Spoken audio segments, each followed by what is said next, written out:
within the population, in the first instance, who have listened, who have reached out, who have sought clarification on a number of issues. First thing I'd say is that this has been a very engaging campaign. And outside of the work being done by the party and the party's functionaries, both at the level of the center of the party, led by the leader, of course, but also at the level of the parishes and constituencies, and these numbers into the thousands, and the parties, it, of course, is them. They are the party, we are the party, and we do it with conviction. Beyond that, though, the Jamaican people, those who have taken the time to be discerning, to assess what is being said, and those who have reached out, those who have tuned in online, I want to just use this opportunity on behalf of the team to express our sincere thanks to them, even when they may disagree or not be totally sure about a particular issue. The fact that they have reached out and we have had an opportunity to communicate, I think, is good for democracy. And I want to just, on behalf of the team here, show them the utmost respect and sincere appreciation. Over the next day or two, we do imagine that there will be those who have already made up their minds, and there are those who are still considering. And we want to just start off by saying to those who are considering, and those who are inclined to change in favor of us, that we are still available online through your local representatives and otherwise to clarify any issues that may occur or they may think requires to influence a final decision. Beyond that, the campaign has been going well. We are comfortable and we are satisfied with how we have evolved over the last number of weeks, certainly since the announcement, but even before that. We have made a case around our achievements, and we believe that Jamaicans who have been listening would be quite abreast as to what the Labour Party's fundamental achievements have been over the last 9 years. There's still demand for the booklet, which is a good sign, and we have seen recognition, whether on social media or otherwise, of persons who express appreciation, and certainly on the campaign trail. So that's all positive, and I think we have achieved that objective for the most part. In terms of the manifesto, similarly so, we pivoted to that, and that case is still being made, and we appreciate that. It's a short period, short run-up, 5 or 6 days between a launch and consuming a lot of material because we have a lot to offer. And we have offered a lot in 3 documents that have shown extensive plans that are very thought out and plans that are doable. And we hope that Jamaicans will make the link between what we have done and what we intend to do, and that we leverage the credibility of our achievements to win their trust to move the process forward. So that has been the journey to date.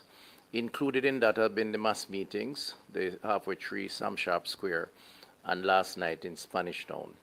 And I just want to say that the team did well. I want to commend them for organizing and putting the pieces together. It's not easy to plan a meeting or meetings of this kind. These are national events. And the execution was well done. The messaging, we thought, came over well to the audience in front of us, who were very energized, very energetic, very, engaging. And the feedback also that through electronic media, the response has been also very positive. So our conclusion on last evening in Spanish Town is that it was a positive meeting, had a positive impact. And again, we want to thank those who participated. And of course, the leader, our leader, Dr. Holness, gave the charge in terms of reiterating the achievements and also encouraging Jamaicans to consider and to support the Labour Party with good reason on the 3rd.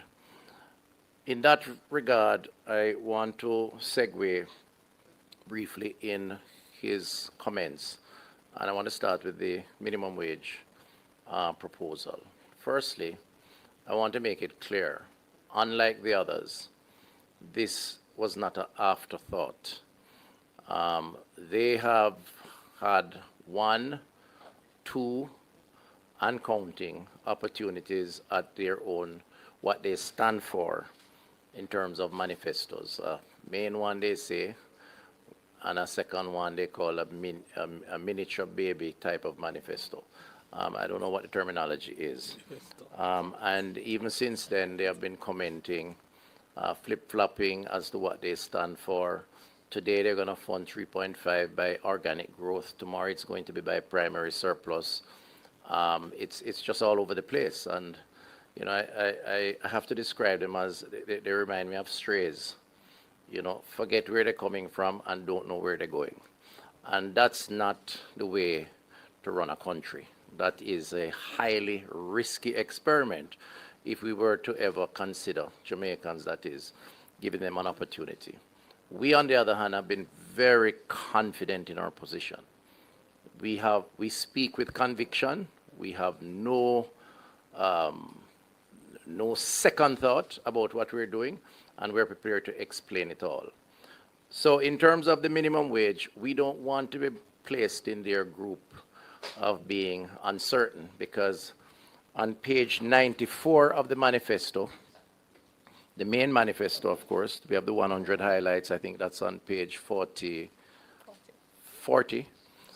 It is 74. So on page 90 of the main manifesto, and I'll read, we will build on our record of a minimum wage increases by continuing to review cost of living, inflation, as well as our economic and employment conditions, ensuring that work lifts people out of poverty and delivers a decent standard of living for every Jamaican worker.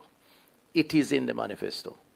Now, we can argue over the specifics of it. Manifestos are not intended to give specifics. That comes after the fact with a discussion. So we're not like them, and we don't want to be considered or placed in that category. Now, the Prime Minister, in his wisdom and his responsibility to the people of Jamaica, sought to give some greater specifics last evening, and that's quite in order. And in that respect, he indicated his intentions as the leader under the next administration to double the minimum wage over a 5-year period. I want to say a few things quickly on that. Firstly, 9 years since we took office, when we took office, minimum wage was 6,000. Today, it is 16,000. That's a 156%, 58% increase. So we have a legacy of demonstrating that we can improve the economics in keeping with our desire to address living standards among the population and those who need it most in this instance. Secondly, it's important to note, and this is a response to what the PNP is claiming, because we are not like them, that this is a phased approach over 5 years. Prime Minister said that. It's not an afterthought. That we will begin at 18,500 in the next budget, which is very doable. And perhaps most importantly, on the issue of whether or not it will impact unemployment, it is important to note that this government has never advanced one policy position in isolation of the overall macroeconomic and microeconomic management of the economy. The fact that it is being phased should also be taken into consideration with the fact that we are doing several other things that are going to impact productivity on one hand, which is essential to offering more. The renegotiation of the JPS license, energy cost is a big factor. The training and expansion of training on the heart to prepare our labor force to be more productive. The digitization of government to make things easier so that decisions can be taken quicker, because transaction time and transaction cost are important to productivity improvements. The expansion of our logistics network as a country to make movement of people, early arrival at work, etc., is critical. The development of other economic activities which have already started, whether it is the special free zones, special economic zones at Caymanas or the port facilities where our logistics hub is being built out. And I could go on if time would allow. The point that is important to be made is that we have not advanced a proposal for doubling the minimum wage in isolation of the overarching government policy to advance variables towards improving productivity. And the fact that it is being phased is also, or should also be, comfort to those who may have some concerns about cost and whether it would impact their cost of operation or indeed if it would impact employment levels. We believe it is doable, and we are resting our case on the fact that we have done it in the past. The Prime Minister was clear to say that the country is moving now in a direction where it can in fact take off on a much steeper trajectory towards growth, because we have paid down the debt, we have stabilized the economy, the macroeconomics, we have addressed crime, or certainly are addressing it. And by the way, crime and security is a big cost of production. People need multiple security guards and so on. Those things cost money. So all of those things we believe will augur well.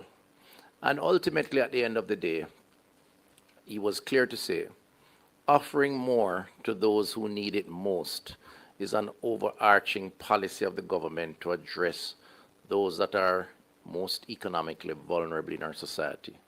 This is not an offer to those who already have.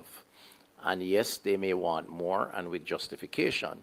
This is an offer for a 500,000-600,000 population that are at a stage of their economic development or evolution where they need a livable wage. And our government has always said, while employment is high, there are those in the population that we need to lift up further to get better employment and better returns on their labor, even while we help them to improve the productivity of their labor. So we believe that the PNP's argument is a non-argument, and we dismiss it. We believe that the other persons in the population, like small business operators, employers, is an argument that we are prepared to provide further particulars on, an explanation, because we feel we have an obligation to further explain, and I'm making that explanation as an important addition. All right, I think I'm taking too long with my little segment here, so but I think it's important to make the point, because that's the primary point that I think has come out. Now, again, I say, let us not compare ourselves with the other side, because their position is totally different, where they have made a proposal after the fact of putting out a manifesto, flip-flopped on how they're going to fund it. And frankly speaking, we are no much clearer today than we were a week ago after the proposal was made, or a few days ago. I'm going to close and hand over to my colleagues to my right by just saying that our candidates are working hard. They are in the field. They're tightening up for election day, which is what we do at this point. We're confident.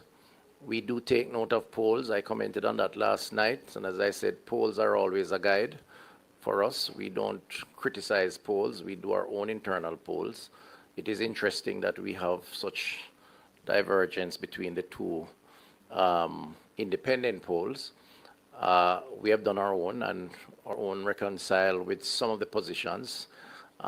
Sufficient to say that we're confident that we will be victorious, and that the people of Jamaica are seeing what is in their best interests, and that the Labour Party does represent what is in their best interests. All right, so I'm going to hand over now to my colleagues, to the chairman. Thank you, Chris. Part of why the Jamaica Labour Party says we choose Jamaica is because the Prime Minister and his team have been intentional about putting in place policies which benefit a wide cross-section of Jamaican society, including young people and our senior citizens. In that context, I invite Senator Kamina Johnson-Smith to provide a few comments. And no doubt Mrs. Johnson-Smith might be minded to comment on the matter of the minimum wage, seeing that she led a process which caused increasing the minimum wage to be included in the top 100 highlights of our I Choose Jamaica manifesto, and on page 94 of the manifesto document. Mrs. Johnson. Thank you very much, Mr. Chairman, and greetings to my colleagues, greetings to members of the media here and everyone who's joining us online. As always, special greetings to the Jamaican community overseas who are joining us as well, and welcome home to those of you who have come home to cast your vote. Been watching the comments online, been seeing them, been seeing you in the same way you've been seeing us. And thank you for all the time, energy, and love you continue to send. We continue to work with you, to love you, to continue to try to make processes and programs easier for you as we both and we all choose Jamaica. So let me come in on the back of our campaign chair's comment on the minimum wage and just say that, again, this has been another clear distinction between our approach. So our income tax proposal is in our manifesto, along with the budgeted plan to continue to increase the income tax threshold. So as we consider the point made, which is that our announcements are not made in a vacuum and they're not made on the fly, draw attention to the fact that our reduction of the income tax to a base rate of 15% or continued increase of the threshold, and as has been clarified, we have budgeted 2 cycles of it going from 1.8 where it is now to 2. But as Minister Favour Williams has confirmed, it will go beyond that. The only point being that we have budgeted to 2, and we're looking at the recalibration of that as we bring down the income tax rate. And it's important to consider as well in the context of this increase in the minimum wage. Again, we have almost tripled the minimum wage over the period of time since we've been in office. And historically, factual to say that it's the largest increase in minimum wage by any administration, and we've done so without no new taxes, without any new taxes. We've done so without any inordinate socioeconomic disruption. And although we understand some of the anxiety in some employers when they hear an increase in minimum wage, they not only have the last 9 years to look at as a matter of reality and fact to assess how this government approaches that issue, but they also have our assurance that the intention is to continue to as we have said in our manifesto and our 100 highlights, to address the matter in a phased way that considers all the factors in the economy and, most importantly, improving the lives of persons who are at the lowest end of the earning scale. I want to say in particular to persons who have said 2 things that I've seen on my social media. One has been, how can you offer teachers 0% and then increase the minimum wage? And our answer is, A, there is no 0% offer on the table. There is a negotiation on the way. There is an offer that has been made, and a negotiation is in process. And again, I want to revert to Minister Tufton's earlier reference, but maybe use different language or different references, that when we consider the increase in minimum wage and we think about households as well as the matter of business employers, we're very sensitive to the dynamics of that relationship, that is householders and home care.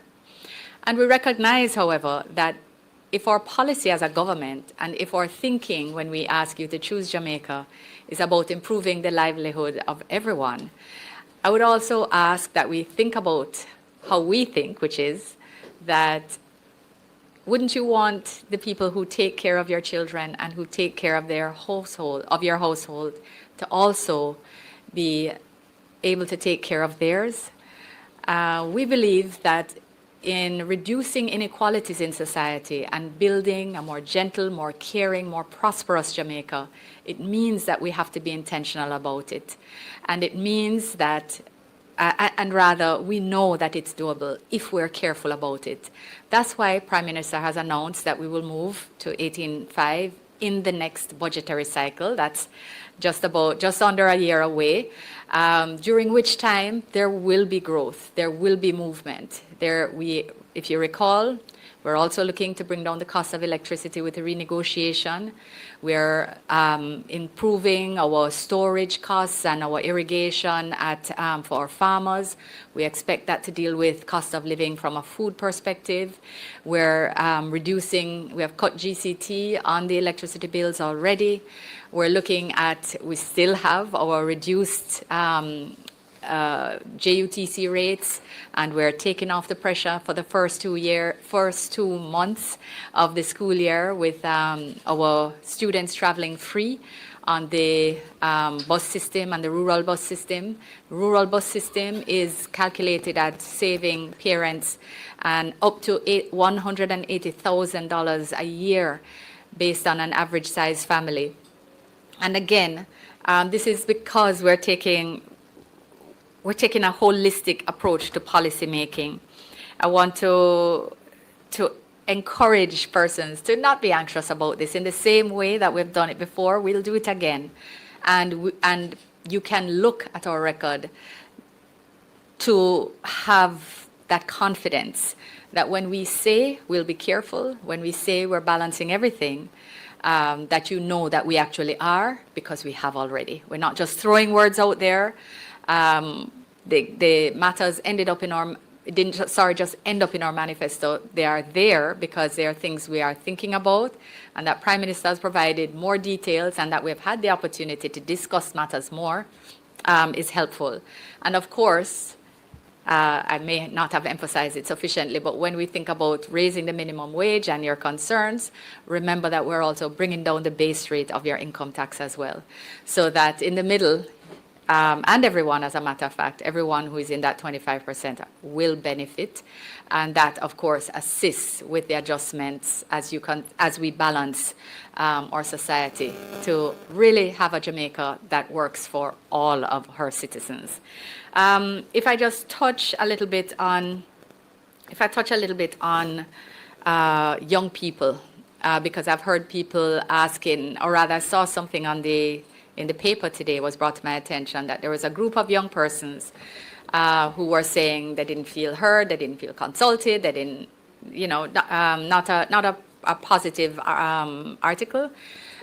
We note that one of the persons coordinating that group of young people happens to be highly affiliated with activism within the PNP, but we note that, and we won't say it any further. We just note it, and he's there in the picture, and everybody knows him because he's in the pictures with everyone else on other occasions, and he must know himself. So, but we note it, and we actually wanted to just remind young people that we have been thinking very intentionally about you, and we have been consulting with you, and we have been listening. And this is why, for example, there are new routes to deal with security uncertainty for JUTC, new JUTC routes to take our UE and UTEC students not only to school in the morning, but late routes at night for security. It's one of the very practical ways that the members of the Guild and other members of the student associations indicated that they thought would help their quality of life and attendance. And we have listened, and Minister Vaz has included that. Your desire for a broader scope for the SLB loan to include food, accommodation, and laptops and books. Again, that came directly from you. We heard you, and it's part of policy now and will be implemented. Those of you concerned, of course, about the cost of debt and where you have fallen behind on your loans, not apart from the fact that we have already reduced interest rates and we have increased the moratorium to 14 months, we want you to remember that we have included the debt reset for you and the $100,000 credit for accounts in good standing to help you along, those who have been making the sacrifice to make those payments, your family is making the sacrifice. We're encouraging you to help you along. And this is because, unlike the other side that is hearkening back to some medieval firstborn monarchical concept, we believe that families shouldn't have to choose which of their children get tertiary education. We believe that we should have a student loan bureau that works, a revolving system that's healthy, and that's structured in a way that's affordable, and in an economy where you will get a job within the period of time that we provide for you to pay. And it's that holistic and broader ecosystem approach that the Jamaica Labour Party government is taking and will take if you trust us with your vote in a third term. Similarly with housing, we're not selling you any pipe dreams that overstate the value of a 3% reduction in a monthly payment that makes you think it will change your access to housing. What we're saying is that we will reserve 15% of every NHT housing scheme for young people. And not only will we do that, but we're not selling you a pipe dream about a grant that might maybe go to a couple thousand people. Everybody who applies, you can know that NHT schemes are 100% financed. You can get up to 100% financing. So a grant is not of the value that they try to sell to you. Similarly, you will have the new sellback system. So if you get a small unit because that's what you can afford and your family starts to grow, and your earnings grow, because remember, we're also working on a growing economy. We're not trying to stay in place, and we know how to grow an economy. And if you look at our manifesto, you'll see some of the exciting things that will help to propel that growth in different sectors like logistics and manufacturing and our creative industries and tourism. I want to just mention a point that I maybe hadn't before, which is that in our sporting sector, we're offering 500 scholarships to GC Foster College of Physical Education and Sports, so that our youngsters who are doing well in athletics or who have a vision for themselves in athletics, it don't mean that you have to be earning gold medals. It means that you want to be in the sports space, that we'll be offering scholarships so that you have a viable career as a coach, as an agent, as a sports development manager, as a physical therapist, that there will be a pathway for you, and this is funded as well. So as you know, Brand Jamaica is strong, so not only will you be able to find jobs here, but undoubtedly, although we don't want to lose you, a well-trained GC Foster College graduate will have the world as their oyster once they are dedicated to their craft. So we want to encourage you in that direction. We remind you that the fees are removed, and in a third term, we would remove the fees up to level 5. So they're removed up to level 4 now. They'll go up to level 5 to give even more opportunity for our young people. Again, because we don't believe that you should just be choosing the first in your family to go forward. We should be allowing everyone who wants to go further with their learning that they'll be able to. Apprenticeships through HEART. There's the Apprenticeship 3.0. Minister Morris Dixon may want to speak more about that. Internships, pathways to learning, and let's not forget our young people in tourism, our young people in agriculture, where our one agro-park per parish is going to have 25% of every agro-park reserved for young people, women, and persons with disabilities. Plus, you get a 50% discount on the first 2 years of your lease costs so that you have the ability to enter the space if that's what you want to do. Increased assistance and support for young people in fishers. Once you're registered for 3 years, you get additional support with engines, fishing tools, etc., and training. Training is across the board in all of these things because we believe in capacity. in building capacity. Creatives, not only are we creating special economic zones for creatives, and not only will we have our cultural apprenticeship, which will allow for you to be twinned with persons who are experts in the field, not only locally but internationally, because we have contacts with people on both sides, Jamaicans who are doing well overseas, etc., who are excited about this project, where a stipend will be paid, but you will be able to learn on the job, build your networks so that you can then start at another level as you grow your own personal wealth, your own personal craft, and together we grow Jamaica through every sector. So we wanted you to know that even if there's an article, we're reflecting the sentiments of a group of young people who don't feel heard. We're speaking to them to share this information in case they had not received it, but we're also sharing to the wider Jamaica. And remember, join the hundreds of thousands of people who are visiting our website, who are looking at our manifesto, who are looking at our 100 highlights. We've had an average of 170,000 visitors per day since the website was launched. People still loving the interactive map. People are loving Bella. Please stop tiring Bella out. Bella is doing her best and doing very well so far as we get all the positive feedback. Thousands of conversations with Bella asking her to help with information. And again, this is the Jamaica Labour Party demonstrating to you that we do understand how to use technology in a way that engages more deeply and more widely with Jamaicans. I think people who once said nobody cares about a manifesto or nobody reads it can now recognize that that is not the case. And what is required and what's required of parties is to engage people in the process and engage in a way that they want to engage with us. So thank you for giving me the floor, Chair, and I hope I covered the issues that you hoped I would. Thank you, Kamina. Just before we get to what used to be my favorite part of media conference is the question and answer session. Still is my favorite part. Today is the beginning of the new school year. We thought it an opportune time to invite Dr. Dana Morris Dixon to offer a few comments on the commitment of the Jamaica Labour Party to transforming the Jamaican society by putting in place a more improved education system which delivers for all. Dr. Morris Dixon. Thank you very much, Abka, for that introduction, and it is really a wonderful day to be here. And I'm going to start, if I may, Chair, in relation to where Kamina just stopped in terms of youth. I just wanted to note that the Jamaica Labour Party, in putting together the manifesto, had an engagement committee. And in that engagement committee, we did spend time with young people.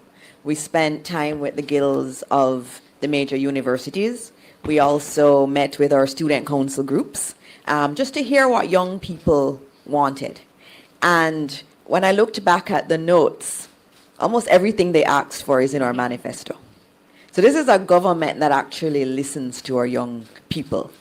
If we look at one area, which was apprenticeships and being able to have jobs while they're on campus, that was one thing that came out. And I know when I met with the guild, they said that was a big problem for them, that they needed avenues to earn while studying.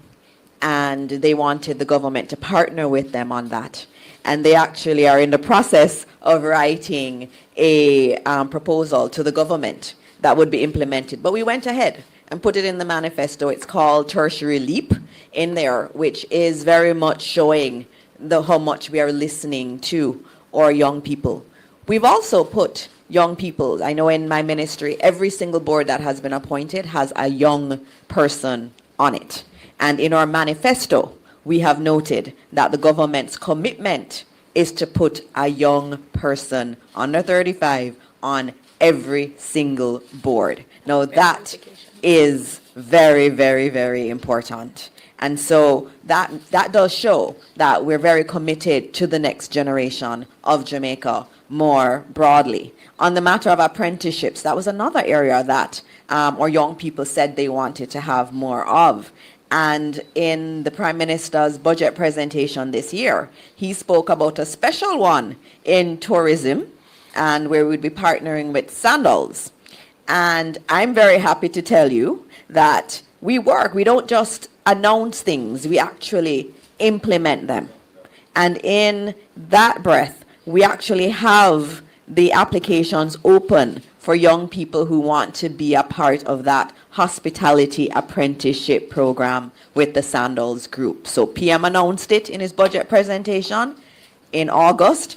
The applications were already open for that apprenticeship program, and we're going to be doing more of that kind of apprenticeship because we understand that you learn on the job so much more than you do in just an academic setting. And so that's the first of many other apprenticeship programs that we'll be doing with big organizations in many different sectors. Now today is September 1, which is the start of our new school year. And it's an exciting time for a lot of children and parents. And today I got a chance to visit several schools to see how the orientation process was going, because the first days of school tend to be orientation activities. And they were going very well. Our schools have received the resources in terms of their allocations from the Ministry of Education. They got those early. Over the last several years, we've been distributing those much earlier than before. In the past, you'd hear the first week of school complaints about schools not getting their funds. That's no longer a feature of our education system, and we're very proud of that as an administration. In addition to that, there's a lot of work that was done to prepare the schools for today, and those that I visited, they had done a fantastic job in opening up their schools today. I was also very impressed, I must say, to see the number of men at orientation sessions today. Our fathers were out, especially at the primary level, and I had to comment on it because usually you see mostly mothers out. But there were, in one class that I went to, there were more fathers there than mothers, which is what we want to see in our country. And I'm seeing that feeling of Jamaica really looking different than it did many years ago, and I applaud those fathers. Because education is so important, we had put together a separate education manifesto. This is really, really important. This is a commitment to Jamaica. We're saying to Jamaica that we understand that every single child has beautiful potential. And it is our role or responsibility to unleash that. And there are some things that are preventing it from happening. But we are going to do what we have to do in order to ensure that every child has the opportunity to succeed in this country. So when you see a separate document on education, it means that this is a priority of this administration. So what are we doing? In the manifesto, you see some innovations in relation to, for example, boys. We know that our girls are doing much better than our boys have done. And in the manifesto, we actually speak to that matter because we feel that we have to spend more time and be extremely creative and innovative in our approaches towards educating our boys. We can't be happy as a country if only half of our population is doing well academically. So we need to get the boys up to the same level as the girls. And in our education manifesto, we acknowledge that issue and we lay out a path forward in relation to educating our boys. In terms of this manifesto too for education, we lay out many of the areas that we'll focus on, including looking at teacher welfare, because that's very, very important. And we've gone around to the schools and we have seen what our staff rooms look like. And so one of our commitments is to fixing the staff rooms. Our teachers have to be in an environment where they can really feel that they're respected and that they are comfortable. And so we're going to be embarking on a full staff room renovation project in addition to all of the other upgrades we're doing for our schools across Jamaica. In terms of some of the highlights, I would note, again, reading is the priority. Reading has been our priority, as is literacy. And we've timetabled reading grades 1 to 3. This morning I was checking on that, and that is in place. We are also distributing storybooks to our schools because many of our children do not have storybooks. When I went to many of our bookshops, they said they stopped buying storybooks because parents weren't buying them. So as a ministry, we committed to get them done. We did Jamaican stories, and those will be distributed so that each child has a stack of storybooks for themselves. And that's a commitment for our children. We're also very focused on special needs. That's an area that many parents are having significant challenges in. And we recognize that, and that's why in our manifesto, in our education manifesto, again, we spend a lot of time speaking about special needs children and our facilities for special needs children. And we're not just talking about it. We're going to have a new facility at Case. We're building that one, so that's in Portland, so that parents don't all have to come. We're also looking at new special needs departments in our school.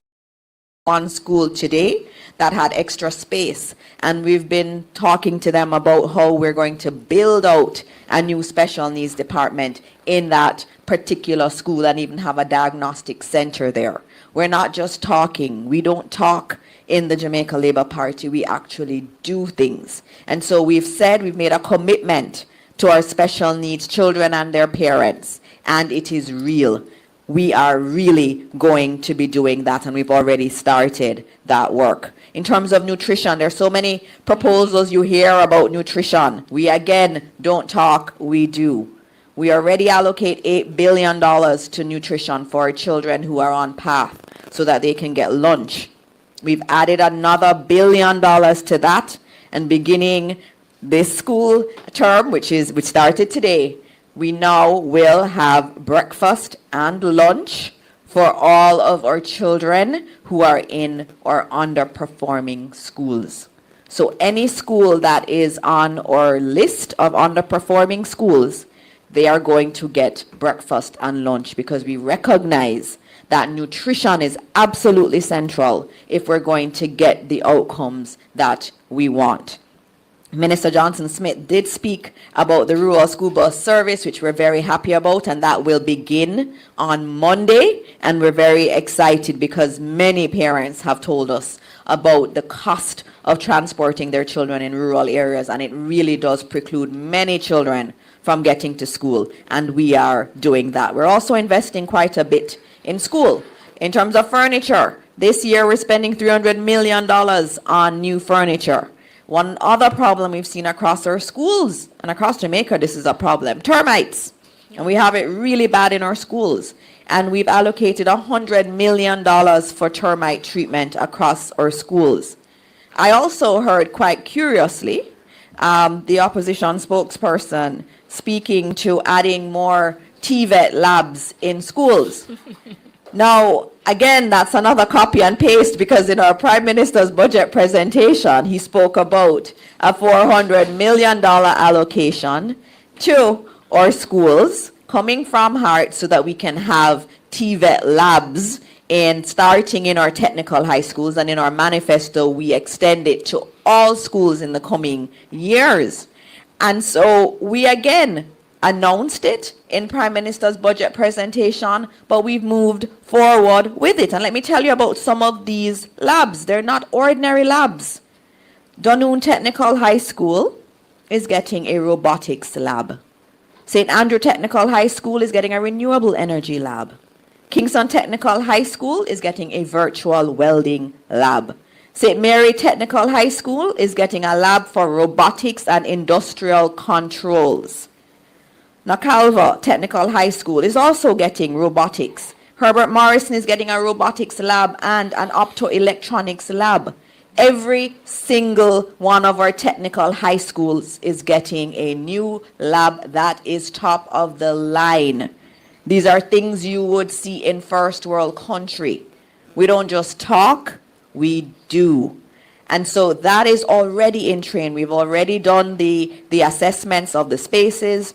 We're in procurement now in order to get all these labs in place. And once we've done all of our technical high schools, we will do the same for our traditional high schools that are not technical high schools, all our high schools that are not technical high schools. So there's a lot of work that is going on in relation to our schools. There are also several capital projects in the works. We are going to be making adjustments to 202 schools across Jamaica during this year alone. And so those are really important projects, from Homewood High, that's getting new classrooms, to Sydney Pagan, that's getting new facilities for disabled students. And that's a very important part of our program. There are so many new projects that we have across Jamaica at our schools. And as I close, and I know Chair will say, I think that's enough now, right, Chair? I just want to say how proud I am of this campaign and being a part of this campaign.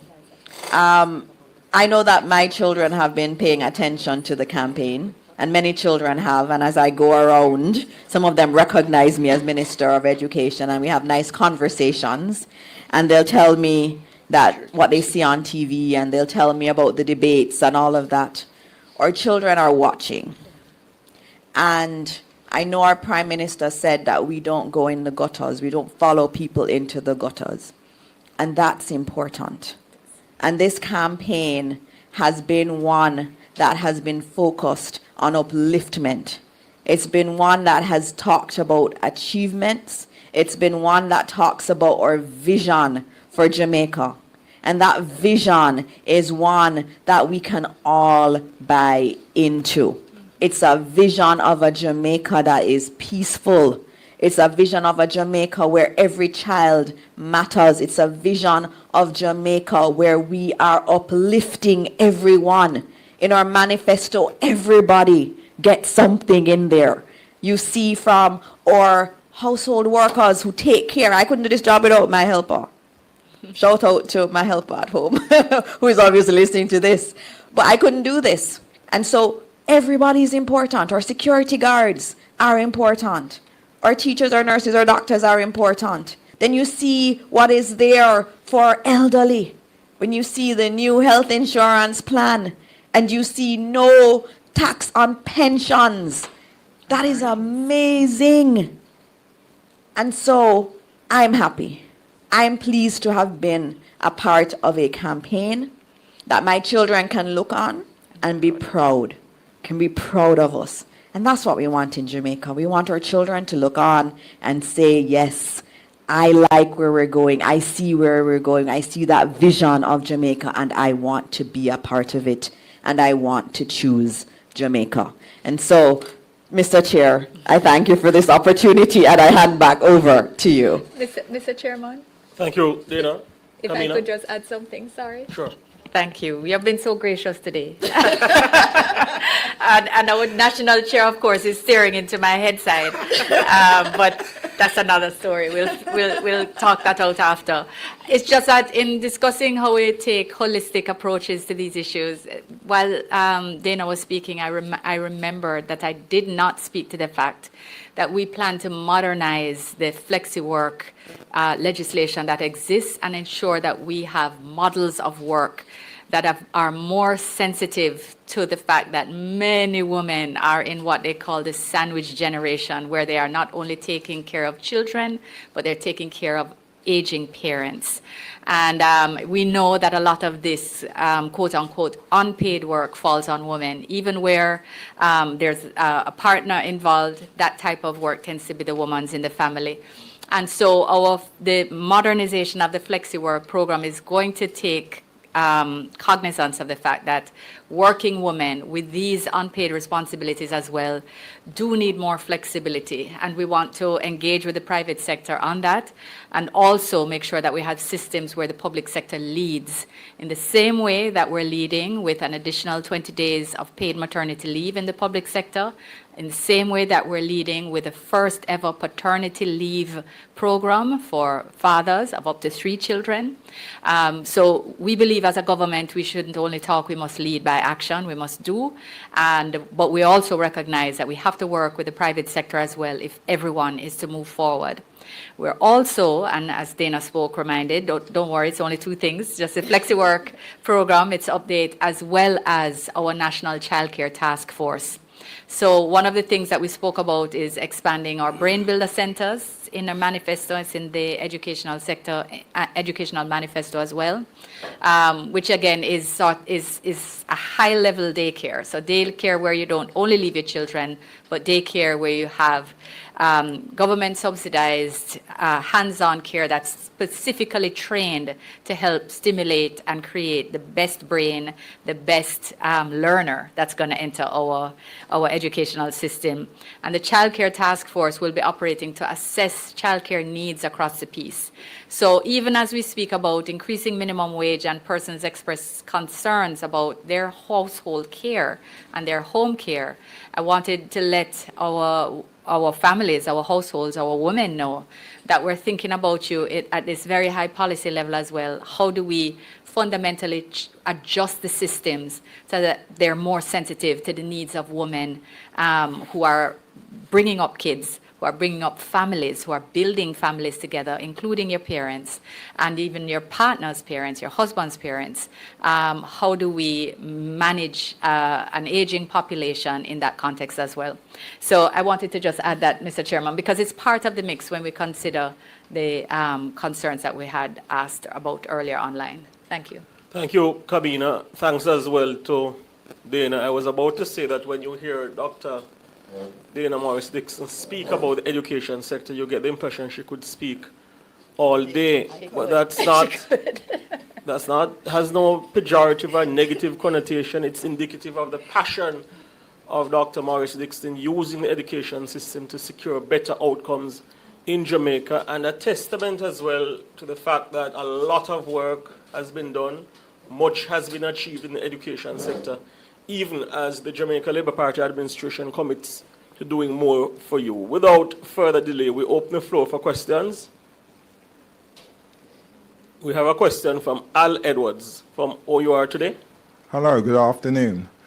Kamina made the point that the minimum wage is both fair and equitable, and I think that should be just in any society. When you look at the minimum wage, you see the fact that it's going to put a little bit of stress on your revenue line together with the reduction in income tax, both of them. If you bear in mind the fact that growth has been 0.8% for the last decade, we've not gone beyond 2%, you're going to climb up a tough hill. Is that something you're really paying attention to? I know it's election season, but let's get into the realms of reality. We haven't been there before. We haven't really got that growth thing. We've stabilized the economy, which is commendable. It really is. The next phase has to be growth. But we're not talking about growth in this election campaign. We're talking about promises. Promises are going to be difficult to be kept. It has to be about growth. Jamaica's next chapter is growth. Absolutely. But we're not talking about that. We're not really talking. We're talking about, hey, we're going to reduce income tax. One says 3.5. One says less than 10. One says, hey, goodies, 32 grand for minimum wage. Growth. Growth is the deciding factor for Jamaica. And how are you going to go about it? Who wants to take? I think you can take So I think it's, I take the point, and these things are nuanced by the policy and the soundness of the policy and the leadership. And that's why I preface what I said by referring to the achievements of the government over 9 years. This government cannot be accused of being indisciplined. in terms of its approach to its macroeconomic and indeed fiscal management. In fact, this government is the first government in recent memory that has had surpluses to the extent where even in terms we have been able to save as opposed to spend just based on borrowing. So there are a lot of reforms that have taken place that has positioned the country on a path where with a continuation of that leadership, we believe growth numbers will improve. Beyond that, though, if you look at how minimum wage is positioned in the country, minimum wage, remember now, is not a requirement for compulsory payment at that level. In fact, most persons pay above the minimum wage. It's really an indicative position, although by law, that says you shouldn't pay below. And I would be prepared to say that most companies pay above the minimum wage. That's one. Secondly,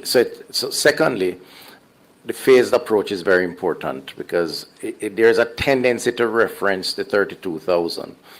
But the 32,000 over 5 years is a very different look from saying 32,000. And the initial increase is 18,500 from 16,000. That's $1,500. So you would have to start by at least calculating the impact of that. So it's an incremental over time.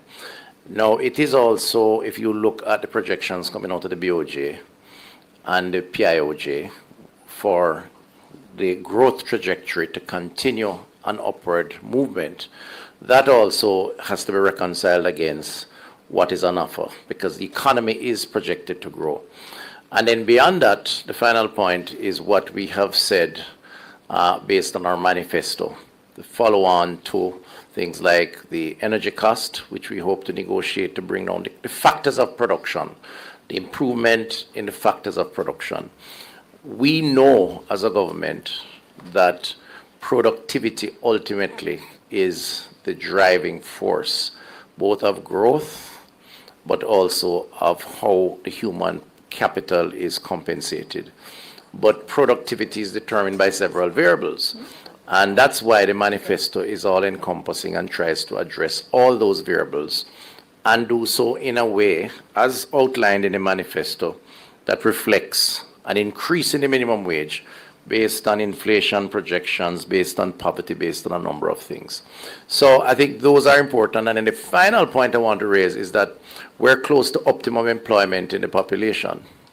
Employment levels within, 8%? Unemployment is 3.3%, sorry, 3.3%. While there's an engagement of the population now, 68%, 1.4 million based on the overall labor force as an engagement of about 68%, which is the highest it has been, as I understand it.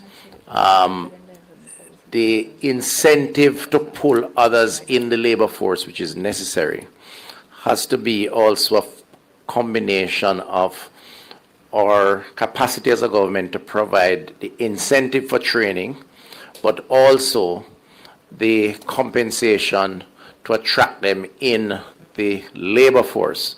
So the labor force right now, Al, is going through a transition. In other words, there is competition or greater competition for labor. So there is a natural occurrence that is taking place in terms of increases in wages. Because if you do your anecdotal checks, you'll find that a lot of people want labor and labor of a particular skill set and they can't find them. Labor is scarce. And so there is a natural organic occurrence that is taking place where the price bidding around labor is in fact taking place. And when you factor all of those things, which is why I say you can't look at it in isolation, there is more than enough justification over the next year for a $1,500 increase. Huh? $2,500 increase from 16 to 18 and a half, and then further planning to get to 32 over 5 years. Unlike the others who have proposed starting in the next budget an approach that they can't explain, and they have been giving several reasons as to how they would fund it. So we believe our program is a lot sounder. It's a lot sounder because of the current state of the economy, the projected state to come, the measures that are contained in the manifesto to improve productivity, the labor market and the participation rate, and the need to pull others in the labor force, and of course, ultimately, to improve livable wage, which we believe every progressive economy needs to aim for by helping those at the bottom of the wage scale to go further up. And just quickly in support of Dr. Tufton, I've heard that commentary coming from some stakeholders in society, including the opposition, Peter Bunting, about 0.8% expansion in the Jamaican economy over the past 8-9 years. What is missing from that narrative is the fact of COVID-19, which decimated the global economy and set Jamaica back, including the all-important tourism industry. In 2018, the Jamaican economy grew by just under 2%. We were on the right trajectory. But what is also a fact is that the Jamaican economy has recovered, and some pundits across the globe have credited the administration with causing the Jamaican economy to recover faster than many, many even more powerful economies. So we're on the right path, despite the ravages of Hurricane Beryl as well. Abka, let me interject a quick minute. I want to just take a question from another media host. No, I just want to. I'm not as young as most of them there, but you just addressed the question I was going to ask, so let me just ask it now. One of the things is, under your administration, you accomplished something very notable. The country faced a social crisis, a financial crisis, a health crisis, all at once. In the history of Jamaica, it's never faced that. You managed, anyone would say, anywhere in the world, to say you dealt with it. You showed the ability of your administration to deal with that. You haven't really said much about that in your manifesto. How you managed to accomplish that, the way you did it, is a testament to the ability of the administration, but yet you haven't really said much about that in this campaign. May I take that? So, Thank you so much. I want to talk about growth too. Yes, absolutely. And I want to just touch on growth as well, because so here's the difficulty. There's so much that just to have the information presented in a way that's consumable is challenging. But we dealt with COVID primarily in our achievements document. So we put the highlights of the big ticket, how, the development of ends, transforming how delivery now takes place. Delivery is a big business now. What we provided in terms of care and support, the 20 billion care program, how we ensure that no public sector worker lost their job. We incentivized the private sector to keep people on. We created the global tourism resilient corridor. And coming out of that, we created the World Tourism Resilience Day. In the UN, it's now celebrated on February 17th, and Jamaica is recognized as a leader now in how you deal with resilience.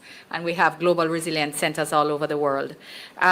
We have it there, and it's in our manifesto, just a snapshot of it at the front of the manifesto, a gentle reminder in total summary that understates the real work that took place in order to take us through and to make us a model for how governments deal with crises and how developing countries deal with crisis. But I also wanted to just mention in terms of growth, as on your point, that we haven't been speaking about it, that there are a lot of things that we dealt with in our achievements. And if you look in not the 256, not the record achievements book, but the ministry highlights book, which actually provides more of the meat of what we did. There is where you'll find what we have done and what we've started in the port infrastructure.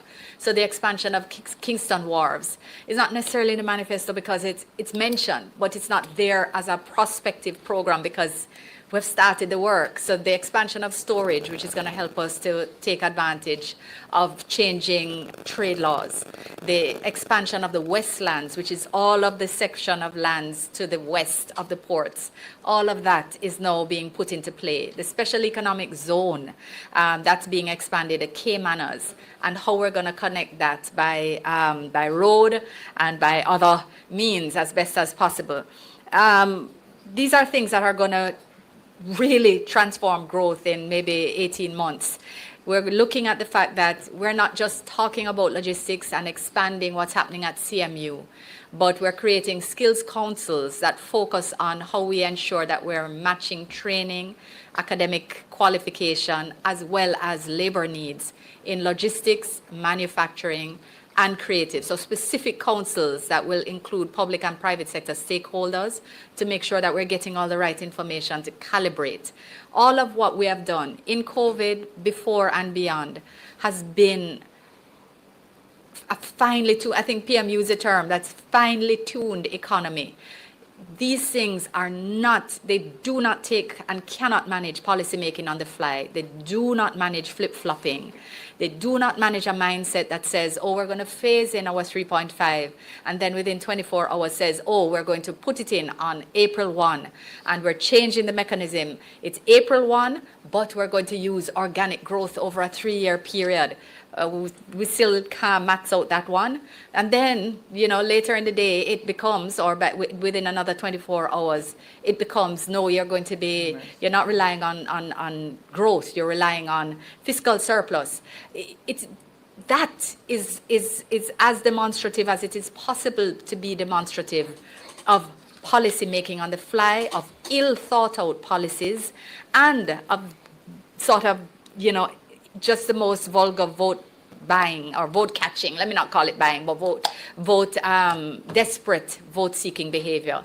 This, we had everything is calibrated in here, and we might not have put in the details, but we put in the things that we think about around minimum wage.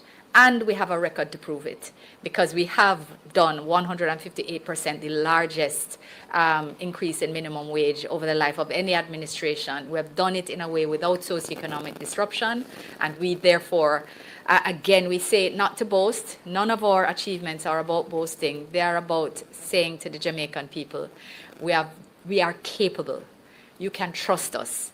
We are intentional, we are thoughtful, and we work really hard to try to get things right. We're not perfect. And, there are things which maybe we still have not yet achieved, but that in this Labour Party government, if you trust us with your vote, we will deliver for you, and we will make sure things are carefully calibrated to deliver the results that we intend. Thank you, Kabina. We have a question from Andrea Chisholm from Television Jamaica, who will be followed by Mahiri Stewart from the National News. Andrea. Okay. Very quickly, I note what you said, Dr. Tufton, read the specificity lacking from the manifesto. But I can't help but wonder, for the income tax reduction, the JLP was specific, 25 to 15% over a period of time. But for the minimum wage, there was no specific amount there. So my question is, how do you respond to criticisms that this is not just an election ploy? And why wasn't the specific in the manifesto? That is one. And secondly, how did you arrive at the $32,000 figure? Was the Minimum Wage Commission, for example, consulted, or what? Well, we, in developing the manifesto, as was said earlier, there's broad consultation. Minister John Smith probably can comment on how broad that was. Remember now, this is a political organization that's developing a list of policies for the future.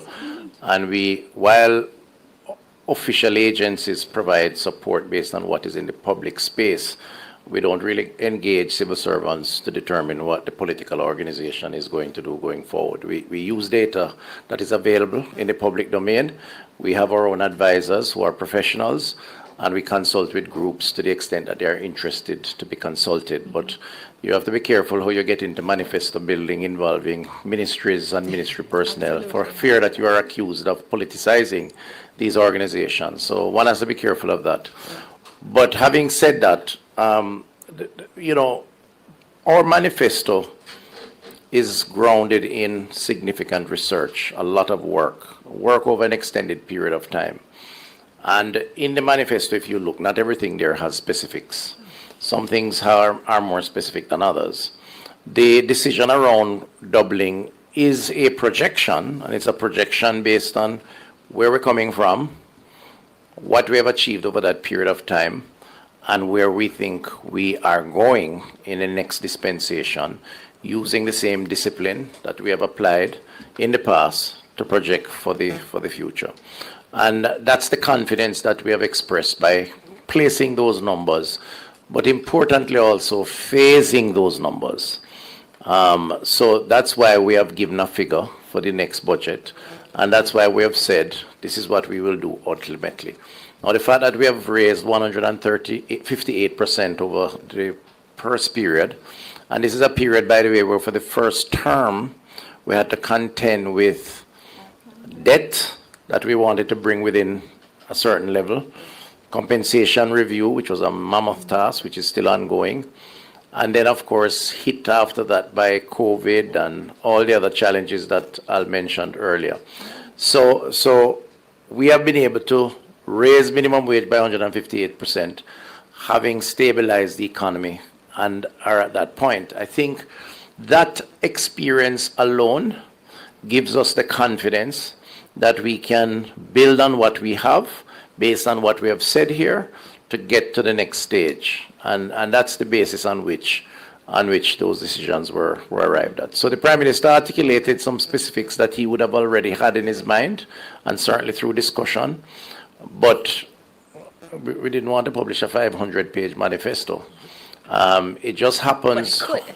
I could. We could, right? Yeah. Let me know if that's what you want It just, to work on. but there's another reason which probably may be relatable. I mean, if you think about the choices that the people will make on September 3rd, I think it's important, given that that side have positioned themselves in terms of a give back, that we also clarify, because people are making a decision. And I think it's important for people to consider the options that are available to them. That's the nature of democracy. So we thought too that it was necessary, if there's any doubt, to clarify in the minds of any of the people that our position is to cater to all of the people. And you cannot pursue a strategy of growth and development to acceptable levels where you have full employment, where poverty has been reduced, where crime is going down, where we're modernizing, and not consider the lowest base of the society, working base, which is a big number. And so we wanted to emphasize to the Jamaican people that population, that segment, that 500,000-600,000 segment, are being catered to, just as we did in the last dispensation, hence the need for the specifics of it. So, I mean, the cynics will say otherwise. The doubtful will want clarity, and we respect your desire for clarity. But like I said, we have done it before. We know we can do it again, and we're confident in that reality. Yeah, and on the matter of a political gimmick, I heard a member of the opposition at the media conference use that term to describe the announcement made by the Most Honorable Dr. Holness concerning minimum wage. Draw a comparison. The opposition in 2016 took a strong stance against a downward revision in the number of people who pay income tax, describing it as unworkable, impossible, inflationary. Yet, a few years later, members of the opposition, including Dr. Peter Phillips and Mark Golding, they attended upon a meeting in Montego Bay, and they spoke about a downward revision, just a few years after lambasting that policy of the Jamaica Labour Party as unworkable, yes, impossible, inflationary. And that proposal was not contained in their manifesto. if ever there is a political gimmick, an example of political gimmickry and hypocrisy, it is the changing narrative and convenient principles of the opposition concerning this matter of income tax. That's one. The Jamaica Labour Party concerning minimum wage has been consistent. We have increased the minimum wage significantly by 158%. We included the proposal to continue the increase in minimum wage in the top 100 manifesto document and in the substantive document. The Prime Minister gave particulars concerning that plan. So that really, the fact of consistency and performance over the years and the inclusion of this in our manifesto really undercuts the argument about a last-ditch effort at winning votes. We are consistent in terms of our posture regarding minimum wage and making better the lives of the people of Jamaica by putting in place policies to achieve exactly that. Next question, Mahir Stewart, Nationwide News. Good afternoon. Last week we did see an incident in which bomb threats took place at many different government buildings across the country, and it somewhat interrupted the voting process for members of the security forces et al. And the JLP General Secretary did put out a statement blaming what he says were PNP elements on the threats. Now, the PNP responded to this response saying that based on the fact that Dr. Chang did not make reference to any police reports or any intelligence, according to the statement, he quite just blamed it on PNP elements, and as such, they condemned him for the release. What's the JLP's response to that response? Well, to appreciate Dr. Chang's comments, one has to look at the period of campaigning and the incidents that some in the glare of public view that have transpired to date. There have been an incident involving an assault or attempted assault involving North Central Clarendon, involving our candidate Robert Nestor Morgan, not assaulting him, but his support, and a police. There have been the incident in Portmore, where there was a deliberate attempt to block the pathway, which is clearly provocative and indeed illegal, a public thoroughfare. There have been a few others. The burning of posters. We have seen persons threatening and posting it literally. So there is a pattern of aggression by the PNP and their support. And indeed, some of the rhetoric on the stage is also quite alarming to me. And I've said it before. I've said, in assessing the campaign to this point, one of the most consistent feature of the PNP's campaign is not their policies. It has been very incoherent. It's not even their strategy around how they reach people. It's been the aggression and the anger that is characteristic of almost every platform speaker. So on one hand, they convert, and again, it's not my business, that's their problem, but I have to articulate it since the question was asked. On one hand, they transition from what is a serious conversation about the future of the economy by having it as a comedy show, starring, what's his name? Damien, right? A gentleman who has established a goat farm in the wettest parish of Jamaica, by the way. Goats don't do well with wet.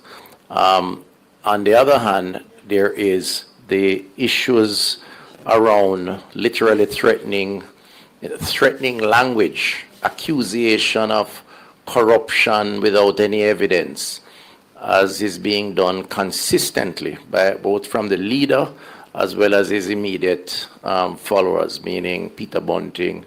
I mean, even Julian, my friend, has weighed in on that conversation, as reflected in the debates, accusing all and sundry in the JLP of being corrupt without one shred of evidence, talking about illicit this or illicit that. It's a pattern, it's a narrative. And as I said, it's a very angry campaign. And that's not what modern democracies should be about. And that's not what the people of Jamaica expect. We, on the other hand, have tried in the best of, even in challenging times, to maintain a sense of decorum, to focus on the positives, to look at the people and what they want. And I will agree, when the isolated cases where we think we, may have been a little harsh, there are internal mechanisms that have reigned in our own support base to say, listen, let's keep focus, keep on track. And I think for the most part, 95, 98% of the time, that's what we have done. So I think you have to weigh the comments from Dr. Chang in the context of the pattern of the PNP in terms of their handling of their campaign, which leaves us to question sometimes some of the things that they do, why they do it, what's the motive, and indeed where it borders on being disruptive or indeed illegal, then we take whatever action is necessary. All right, I'm going to have to leave now, but my colleagues will. Question before you leave. After mentioned consistency in performance as a hallmark of your administration. When I look at the stage here, Chris, Minister of Health, you've been there for 10 years, probably one of the longest serving Minister of Health in the world. I'd say, I'm putting it out there, pretty good job with the COVID. Kamina, no doubt with Foreign Affairs, very good job. Dana's just taken on the portfolio for education, I'll go there. She has a clear vision of what she wants to accomplish and do, right? So basically, if you're talking team, you've got a deep bench. Say you win come September the 3rd. You're going to need consistency and performance to execute on growth. What the fear is, the Prime Minister juggles the pack. The cabinet says, okay, well, I need to put probably someone else in one portfolio. You three hold significant portfolios. Don't you think that may stymie that consistency in performance? Consistency in performance is based on the ability of an administration to go forward. You need that. So is that a worry that, politically people want to juggle the pack, move people from different portfolios? And you're back to square one. Firstly, I thank you for what I thought was a compliment on the team. Can you deliver a message to your columnist, HD Helps, to reconsider his conversations around how abysmal failure we are? Because I think he lives in a different world. Well, I'm just saying, because you gave me the opportunity to say it, so I'm saying it. Otherwise, I wouldn't. Beyond that, though, the simplest response to that is to say that the most honorable Prime Minister or leader of the Labour Party has, in his judgment and wisdom, as it is his fiduciary responsibility and his authority so to do, put together a team, and in keeping with what you have said, that team have delivered in the last 9 years. I am trusting, and I believe the Jamaican people must trust that very same judgment, which is a more experienced judgment, having gone through the last 9 years, to put the team together again. I will not second guess him. That's not my duty. That's not my role. But if he did it before, I'm sure he can do it again. And I think that's probably the simplest way to respond to that. And we ask the Jamaican people to do likewise. If they believe we have done well, despite the circumstance. And it's an important point you raise about COVID. There was a time when every single Jamaican felt that COVID would take them out. There was a time when every single member on the planet, even if you didn't believe in it, felt that COVID would be a problem. And, I hear some of the rhetoric on the other side, including the spokesperson on health, speaking, and you should check his track record around COVID. There was a time when I believe, and I hope I'm not mistaken, I don't want any more lawsuits, though I'm prepared to defend them. There was talk of these alternative medicines putting salt in a mask to prevent the virus, then sometime some implicit insinuation around vaccines and the efficacy and the use of vaccines. We have been guided despite all the noise, and everybody's entitled to an opinion, especially in today's world. Everybody's a journalist.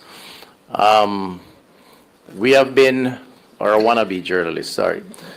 That's a better phrase. A wannabe journalist. Like they say, every lawyer is not a lawyer, is not a lawyer. Every journalist is not a journalist, is not a journalist. But we have stuck to the science of medicine in the case of health, and we have stuck to the principles of good, sound management at the economic state, at the social level, economic level. We may have different views, we argue those views, and we come out as one. This is a team, a united team, led by a leader with a vision and a hard worker who is committed. I think that's the ingredients of a good government, and that's why we have the results to show, while the others flip-flop and seems very uncertain as to where they're going. And that's why we think it would be a mistake for them to come close to Jamaica House. They still need to spend some time determining what exactly they want, but they mustn't do it on the time of the Jamaican people or at the expense of the Jamaican people. Thank you very much. I'm going to hand back to Chairman. I have to go to my constituency. My team members are very able. Thank you, Campaign Chairman. In case you just tuned into the live stream, welcome. You are watching a live media conference of the Jamaica Labour Party, convened with less than 48 hours to go before the polls open on general election day on Wednesday. We now have a few closing comments from Kamina Johnson-Smith. Thank you so much, Chairman. And just to, again, in the context that we now contemplate a general election, I wanted to just focus as we bring this press conference to a close on your vote. I wanted to say to Jamaica, I wanted to say to Jamaicans that your vote matters. I've had some great conversations with some first-time voters, some who are excited about the fact that this is the first time they're going to vote, and some who are still sort of saying, should I? And I found that I've had great conversations also with some persons who maybe voted years ago and just haven't voted again since, and they're thinking about it this time because they feel that something is different. So I wanted to just take the last few minutes of this press conference to say to those people and to those who may not fall in those exact categories that your vote matters. Your vote is personal, your vote is private.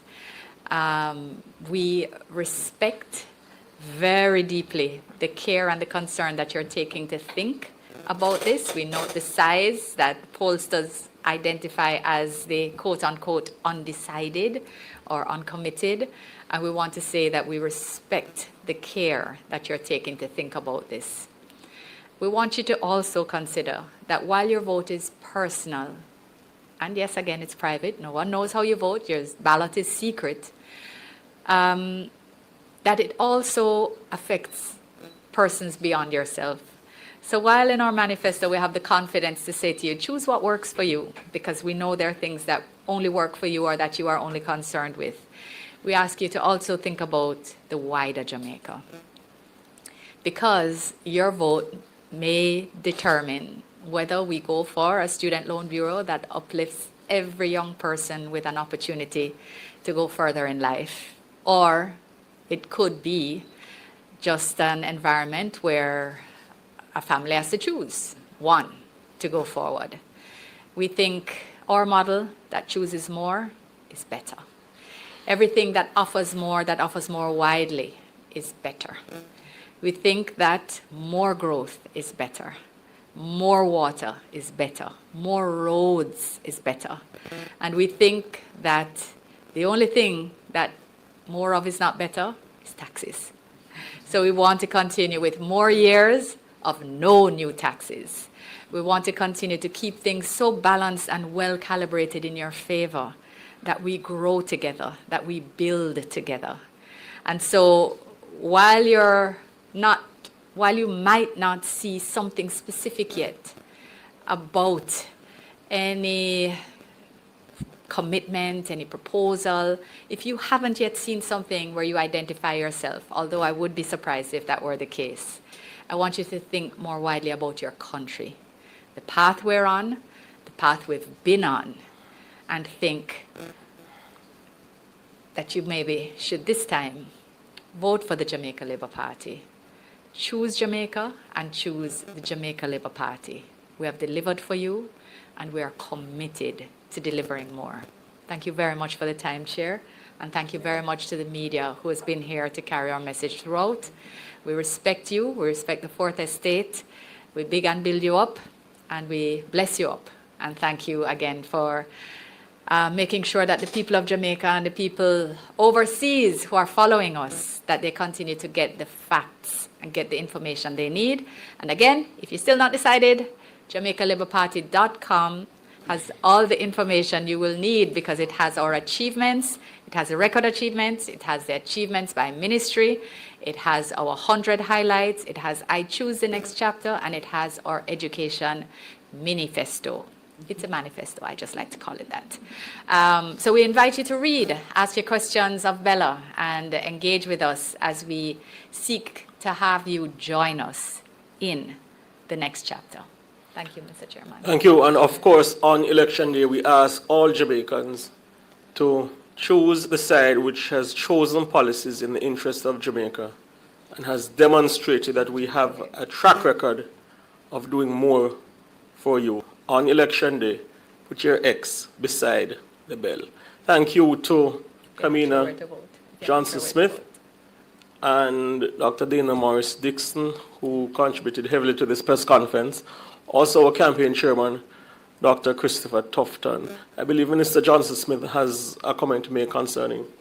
I just voting. wanted to remind that if you are not sure where you're voting, or if you haven't gotten a voter's guide in your mailbox, or just maybe want to check that, you can go to the ECJ website. There's a query link. You can just Google ECJ. You don't have to know what the website name is. Go to ECJ, vote query, and you can check where you vote. And that's a super helpful opportunity to be able to make sure that you go to the right place. Sometimes these things change, and it's not any chicanery or anything to feel nervous about. Sometimes there's just an administrative calibration. So check the ECJ website and make sure you know where to vote. Remember, your vote is private, your vote is sacred. Nobody has the right to ask you how you voted. Have a peaceful day, have a prosperous day, and we hope that you will choose Jamaica. Thank you to all stakeholders who have made this media conference a success, and thank you to the people of Jamaica. Have a very pleasant afternoon. The following is a paid announcement by the Jamaica Labour Party. We are doing more for you, putting more money in the pocket of every Jamaican. We have given more to pensioners, more to path beneficiaries, and more to public sector workers. When we increased the minimum wage, they had an issue. They were concerned. They were not concerned about Mark's $25 million salary. Choose the party that chooses you. Choose the Jamaica Labour Party. Put your X beside the bell.